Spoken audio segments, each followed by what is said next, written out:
Greetings. It's a pleasure to address the foundation. I thank you for all the things that you have been doing. UMB is a different place these days. Our instruction is online.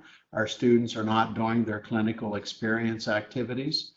We've closed many of our research programs except related to the COVID virus. Over 5,000 people are teleworking. We will have to cancel our in-person commencement, but we'll still confer our degrees on time.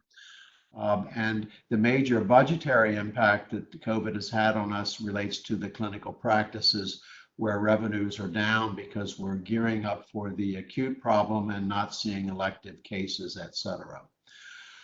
We have been very active with our partner UMMS to mobilize both UMB and UMMS to its fullest. Our faculty, our resources, everything that we have to bring to bear on this. We have a strong unified command structure with two individuals who are leading the effort for both UMB and UMMS. We function as a unit. This is a special time, and working as a unit has been wonderful to see happen. We're in the midst of converting the convention center to a medical care facility post-discharge from the hospital. Our Center for Vaccine Development and our Institute for Human Virology are very active in basic and clinical research to address the COVID problem. And we are now, in fact, in the midst of several clinical trials to address these acute infections. Our hospital system is maintaining its capacity. We are not at capacity, and we are prepared to surge beyond our usual capacity by at least 150%. There is a very active project going on, which you may have heard about, where the state of Maryland has partnered with us to put in very high throughput screening for COVID positivity. This will be a combination of the Institute for Genome Sciences and the Department of Pathology, and at maximum capability will give us the ability to test at least 20,000 cases per day. That is a huge leap forward in our capability and will be a major tool in the fight of this pandemic. Lastly, two of our faculty are very actively involved with the governor in his task force, Dr. Wilbur Chen and Dr. David Marcosi, and I'm pleased to say that that's a 7-person group, and the governor has been very well advised and I think making wonderful decisions. Your foundation has been active as well. You've put together over $100,000 in student emergency funds. We've had over 400 donors. This is sorely needed by our students who are left without support at this point in time. You have also authorized $10,000 of food for the front line, where people who still have to come into work have capacity support to provide food for them. I particularly want to shout out to Jennifer Estabrook, who's FELA's president of North America and also a member of our foundation.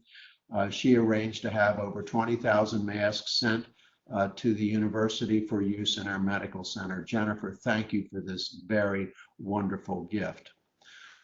Our Community Engagement Center remains very involved with the community, providing support to the neighborhoods and individuals. Our Cure Scholars, which I know you all have great interest in, is now an online educational program. We also have set up an emergency relief fund to help support those scholars and their families. So a lot of things are still going on. We're just doing it in a different way from the way we used to do it. I want to close with one story about my old partner in surgery. His name was Dr. Jim, and he went to the University of Maryland School of Medicine in 1943. When I went into practice with him, I noticed that his yearbook picture said, Jim, School of Medicine, class of 43D. And I said to him one day after a case, Jim, what does that D stand for? He says, well, you know, it was the Second World War. That year, the University of Maryland graduated 2 classes, one in May and one in December. So there was a 43M and a 43D class. I was a member of the 43D class. And I said, well, what do you think about that D? And he says, well, that's what made my class so special. We were in the midst of World War II. Times were hard. Everything went to the war effort. And so as soon as we graduated, we didn't celebrate. We immediately put our shoulder to the effort. It was the only thing to do. As I look back on those times, they were great memories. I felt that we really did good things and we fought the right battle. I think it made me a better physician. Years later, the school came back to Dr. Jim and his class and said, hey, we'd like to remove the D from your year. And the answer came back from him and the class, no, we're not interested in that. That is our particular sense of defining moment. We are the class of 43D. We have a sense of unity. No other class has that. It was our defining moment. I think, as you can see, we're in the same situation today. We're at war, this time with a virus. It has taken lives. It has certainly taken away our freedom. Look at what we're doing now. But we will survive this event. UMB will be stronger. Our physicians and nurses and dentists and lawyers will be better because of all of this, because they will have learned what hard times is about and how to survive in hard times. I want to take this moment to, again, thank all of you for your participation. I also want to thank Dr. Harry Knipp, who has worked very hard to keep this foundation vibrant and relevant to the university. Thank you all for your support. I look forward to speaking with you again. Thank you.